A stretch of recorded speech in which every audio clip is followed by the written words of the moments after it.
Oi, pessoal, tudo bem? Meu nome é Daniele Silveira e, juntamente com o meu orientador Júlio César Estrela, fizemos esse artigo para o workshop de Matemática, Estatística e Computação Aplicadas à Indústria. O título desse artigo é Framework de Dados para Acompanhamento da Migração de Sistemas Legados para a Nuvem Pública com foco em Networks. Esse trabalho ele propõe um framework para acompanhar a migração de sistemas legados para a nuvem pública. Tudo isso numa instituição financeira, com foco em métricas de network centrality, para identificar componentes críticos, priorizar migrações e avaliar também o impacto de consumo desses recursos, do consumo desses recursos e na complexidade dos sistemas. Então, quando a gente está falando aqui de sistemas legados, nós estamos falando do mainframe. O mainframe ele foi um dos primeiros computadores, os supercomputadores, a serem criados, né? Então, na década de 60, ele ajudou o homem a ir à Lua. Então, aqui tem uma foto, né, dessa época e como os mainframes são hoje em dia, né? Eles são parecidos com geladeira de rico, como o pessoal costuma dizer. Então, apesar dessa longevidade, ele ainda é muito utilizado em algumas instituições, né? Ela é a infraestrutura essencial de 92 dos 100 maiores bancos do mundo, né? Das principais companhias aéreas, das maiores seguradoras, e eles executam mais transações do que o Google, diariamente. E também gerenciam 90% de todas as transações de crédito. Então, aqui falando por que se o mainframe é tão bom, por que o pessoal está pensando em ir para a nuvem pública e isso mesmo está acontecendo, né? Então, aqui a FEBRABAN, que é a Federação Brasileira dos Bancos, né? Ela vem falando de um artigo, né? Que nuvem será considerada necessidade em 2028, né, falando dos bancos, das tendências. E também a migração de dados de bancos para a nuvem avança no Brasil. Então, nós vemos aqui um movimento das instituições bancárias brasileiras de ir para essa nuvem pública. Aqui a Infomoney ela também destaca, né, que grandes bancos migram para a nuvem e provedores disputam uma fatia do bolo. Então, fazendo propaganda aqui, a gente tem dois exemplos. A AWS tem a AWS vem Frame Modernization, então eles têm todo um framework para essa migração. E a Azure também. E aí, quais são os motivadores, né? Primeira coisa, escassez de profissionais. Como a gente viu aqui, o mainframe é da década de 60, né? Outra coisa é a dificuldade de adaptação à cultura DevOps. Porque, né, a estrutura do mainframe ele é monolítica, né? Então você tem todas as aplicações ali rodando debaixo das LPares, que são as partições lógicas ou clusters que a gente for fazer um, uma conexão aí com o mundo da distribuída. Então, com isso, a gente tem uma dificuldade de adaptação à cultura DevOps, que é essa tendência que a gente tem hoje de ter agilização na criação de produtos e serviços. Então, migrar para a cloud faz sentido porque você tem a simplificação da gestão de TI, você vai aplicar a cultura DevOps, vai ter agilidade na criação porque você já tem bancos de dados embarcados, soluções embarcadas tanto na AWS como na Azure e Google Cloud. E também você tem maior visibilidade de custo, você tem a calculadora, que você pode ver quanto que meu banco está executando, quanto esse microserviço está executando. Já no mainframe você tem o do todo, né, o separado, os segundos de CPU por componente. Mas ali é mais trabalhoso. Não tem um dash, uma calculadora assim pronta como a gente tem na cloud.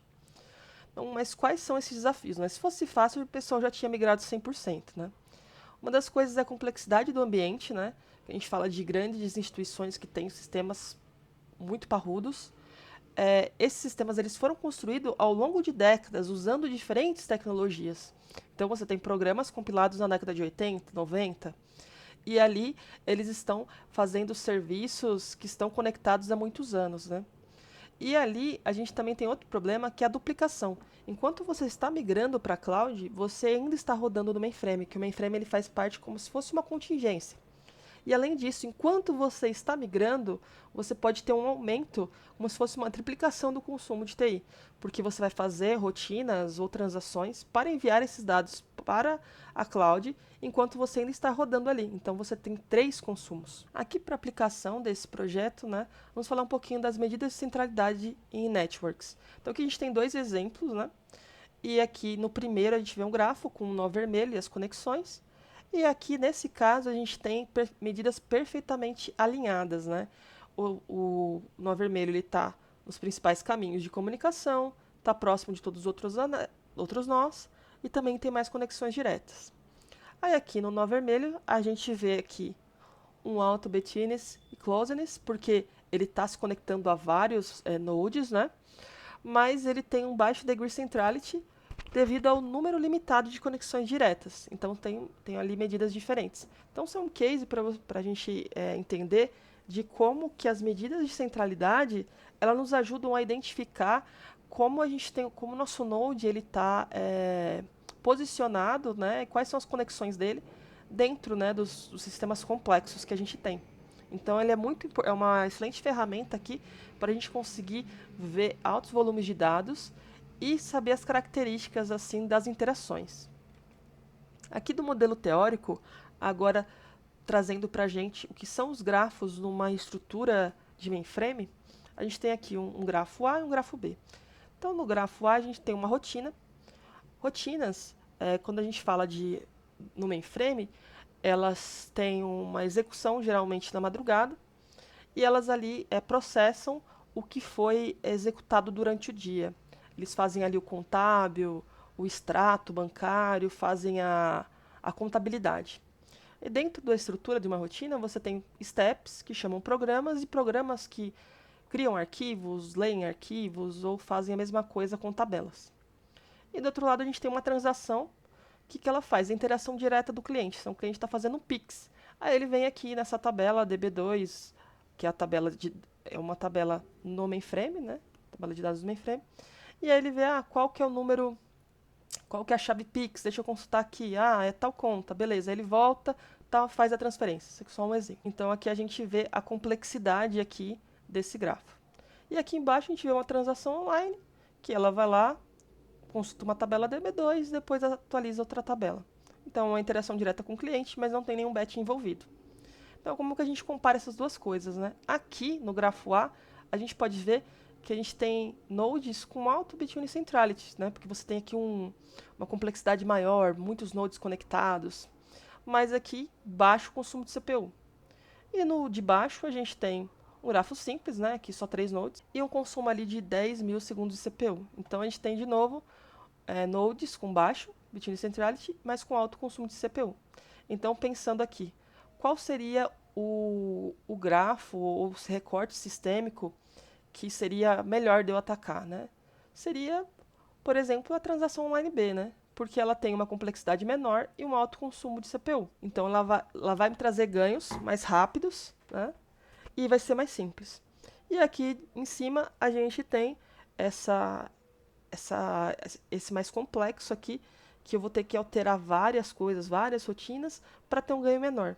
Então aqui a gente tem uma visualização de como aplicar medidas de centralidade na infraestrutura de TI do mainframe, né? Aqui seria o Index Mainframe Modernization, que é uma métrica que a gente criou aqui, onde a gente faz a razão do Between Centrality dividido por segundos de CPU.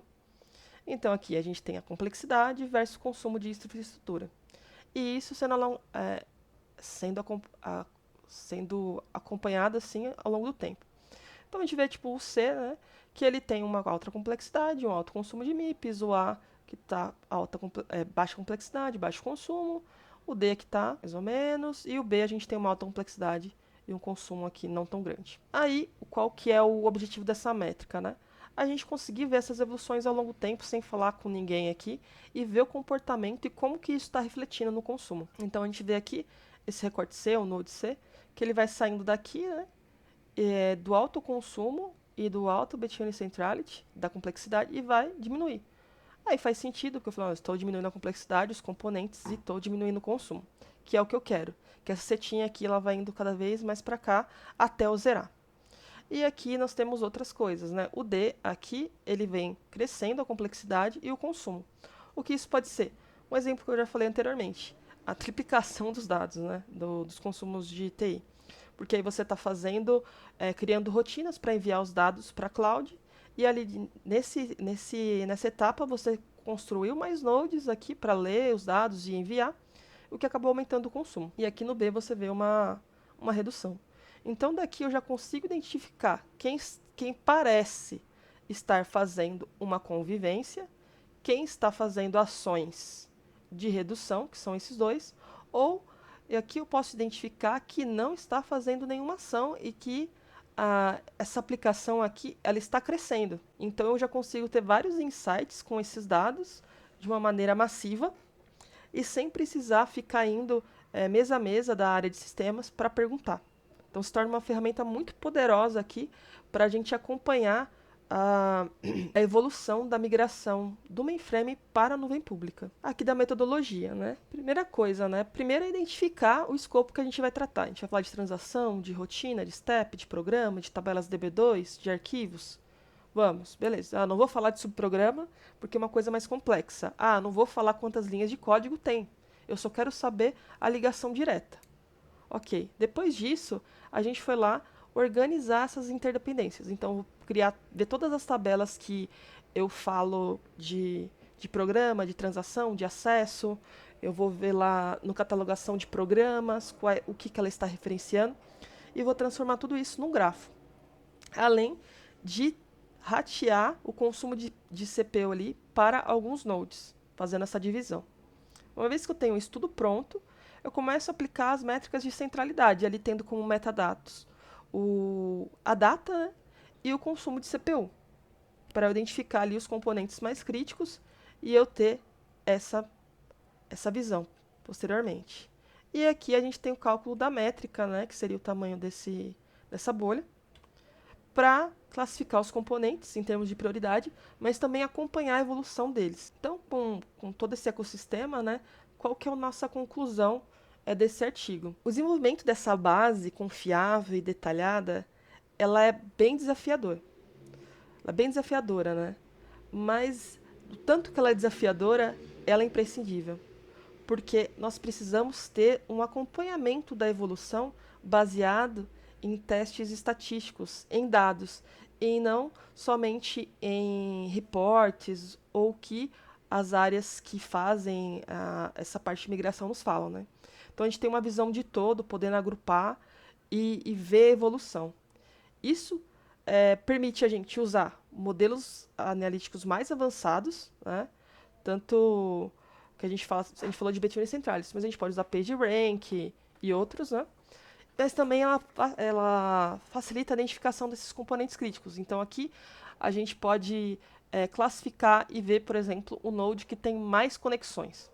Aí eu falo, esse aí vai ser difícil de eu fazer, mas resolvendo ele também, eu posso ter um impacto altíssimo.